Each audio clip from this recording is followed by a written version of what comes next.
നമസ്കാരം. നോക്കാം ഇന്നത്തെ പ്രധാന 10 വാർത്തകൾ. പ്രതിഷേധം കടുത്തതോടെ എമ്പുരാനിൽ 17 മാറ്റങ്ങൾ. ചില രംഗങ്ങൾ മാറ്റാനും ചില പരാമർശങ്ങൾ മ്യൂട്ട് ചെയ്യാനും തീരുമാനം. വില്ലൻ കഥാപാത്രത്തിന്റെ പേരും മാറും. എന്നാൽ ഇത് റീസെൻസറിംഗ് അല്ല, മോഡിഫിക്കേഷൻ എന്നാണ് വിശദീകരണം. അതേസമയം നിർമ്മാതാക്കൾ തന്നെയാണ് സിനിമയിൽ മാറ്റം ആവശ്യപ്പെട്ടത് എന്നാണ് വിവരം. തിങ്കളാഴ്ചയോടുകൂടി മാറ്റം പൂർത്തിയാക്കും. അതുവരെ നിലവിലെ സിനിമ പ്രദർശനം തുടരും. RSS മുഖപത്രം നടൻ മോഹൻലാലിനെയും പൃഥ്വിരാജിനെയും അതിരൂക്ഷമായ ഭാഷയിൽ വിമർശിച്ച് രംഗത്തെത്തിയിരുന്നു. മുൻ ADM നവീൻ ബാബുവിന്റെ മരണത്തിൽ കുറ്റപത്രം സമർപ്പിച്ചു. PP ദിവ്യയാണ് കേസിലെ ഏക പ്രതി. ദിവ്യയുടെ പ്രസംഗം ADM ജീവനൊടുക്കാൻ പ്രേരണയായി എന്ന് കുറ്റപത്രം. നവീൻ ബാബുവിനെ അപമാനിക്കാൻ PP ദിവ്യ ആസൂത്രണം ചെയ്തു. യാത്രയപ്പ് യോഗത്തിലേക്ക് ക്ഷണമില്ലാതെ പോയത് ADMനെ അപമാനിക്കാൻ ലക്ഷ്യമിട്ട് തന്നെയാണ്. വീഡിയോ ചിത്രീകരിക്കാൻ പ്രാദേശിക ചാനലിനെ ചട്ടം കെട്ടിയെന്നും കുറ്റപത്രത്തിൽ വ്യക്തമാക്കുന്നു. ഈ ദൃശ്യങ്ങൾ PP ദിവ്യ പ്രചരിപ്പിച്ചു. 400ഓളം പേജുകളാണ് കുറ്റപത്രത്തിൽ. അംഗനവാടി ജീവനക്കാർ നടത്തിവന്നിരുന്ന അനിശ്ചിതകാല സമരം അവസാനിച്ചു. ധനമന്ത്രിയുമായുള്ള ചർച്ചകൾക്കൊടുവിൽ ലഭിച്ച ഉറപ്പുകളിലാണ് സമരം നിർത്തിയത്.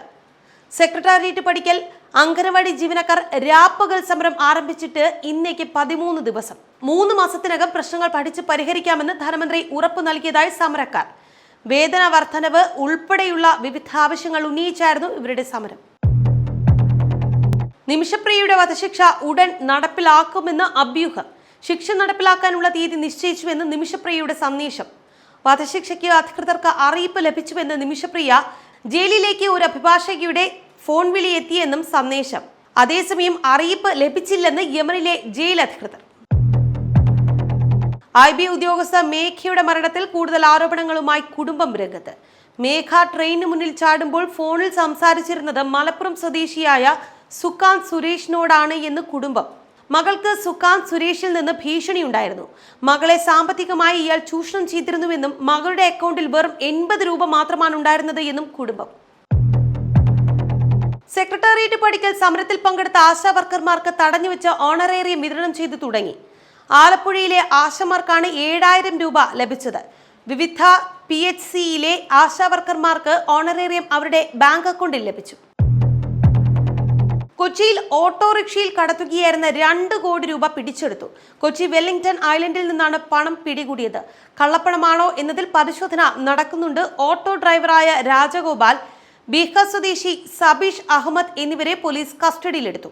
കണ്ണങ്കാട്ട് പാലത്തിന് സമീപം നിർത്തിയിട്ടിരുന്ന ഓട്ടോറിക്ഷയിൽ നിന്നാണ് പണം പിടികൂടിയത്. ലഹരി വിൽപ്പനയിലൂടെ പണം സമ്പാദിച്ച യുവാവിന്റെ വീടും സ്ഥലവും വാഹനവും കണ്ടുകെട്ടി. മലപ്പുറം സ്വദേശി പേങ്ങാട് വെമ്പോയിൽ കണ്ണന്നാരിപ്പറമ്പത്ത് സിറാജിനെതിരെയാണ് കോഴിക്കോട് ടൗൺ പോലീസ് നടപടി കൈക്കൊണ്ടത്. ചെറുകാവിൽ ഇയാളുടെ പേരിലുള്ള വീടും 4.5 സെന്റ് സ്ഥലവും ഒരു സ്കൂട്ടറും അധികൃതർ കണ്ടുകെട്ടി. ഇയാളുടെയും ഉമ്മയുടെയും പേരിലുള്ള ബാങ്ക് അക്കൗണ്ടുകൾ മരവിപ്പിച്ചു. സിറാജ് നിലവിൽ കോഴിക്കോട് ജില്ലാ ജയിലിൽ ജുഡീഷ്യൽ കസ്റ്റഡിയിലാണ്. ഭൂകമ്പം കനത്ത നാശം വിതച്ച മ്യാൻമാറിൽ രക്ഷാദൌത്യം തുടരുന്നു. മരണം 1000 കവിഞ്ഞു. 2500-ലേറെ പേർക്ക് പരിക്ക്. നിരവധി പേർ ഇപ്പോഴും കെട്ടിടത്തിനടിയിൽ കുടുങ്ങിയിട്ടുണ്ട് എന്ന് സംശയം. മരണസംഖ്യ 10,000 കവിയുമെന്ന് US ഏജൻസി മുന്നറിയിപ്പ് നൽകി. നിരവധി പ്രദേശങ്ങളിൽ ഇപ്പോഴും എത്തിപ്പെടാൻ സാധിച്ചിട്ടില്ല. മ്യാൻമാറിന് സഹായവുമായി ഇന്ത്യ അടക്കമുള്ള രാജ്യങ്ങൾ. 15 ടൺ അവശ്യ സാധനങ്ങൾ ഇന്ത്യ മ്യാൻമാറിലേക്ക് അയച്ചു. IPLൽ ഇന്ന് ഗുജറാത്ത് ടൈറ്റൻസും മുംബൈ ഇന്ത്യൻസും ഏറ്റുമുട്ടും. ഗുജറാത്തിലെ അഹമ്മദാബാദിലെ നരേന്ദ്രമോദി സ്റ്റേഡിയത്തിൽ വൈകിട്ടാണ് മത്സരം. IPL 2025 സീസണിലെ 9ാമത്തെ മത്സരമാണ് ഇത്. ഒരു മത്സരത്തിൽ നിന്ന് വിലക്ക് നേരിട്ട മുംബൈ ക്യാപ്റ്റൻ ഹാർദിക് പാണ്ഡ്യയുടെ നേതൃത്വത്തിലായിരിക്കും ടീം എത്തുക. അതേസമയം ആദ്യ മത്സരങ്ങളിൽ ഇരു ടീമുകളുടെയും നിരാശാജനകമായ പ്രകടനമായിരുന്നു. അതുകൊണ്ട് തന്നെ 2 ടീമുകൾക്കും ഇന്നത്തെ വിജയം അനിവാര്യമാണ്.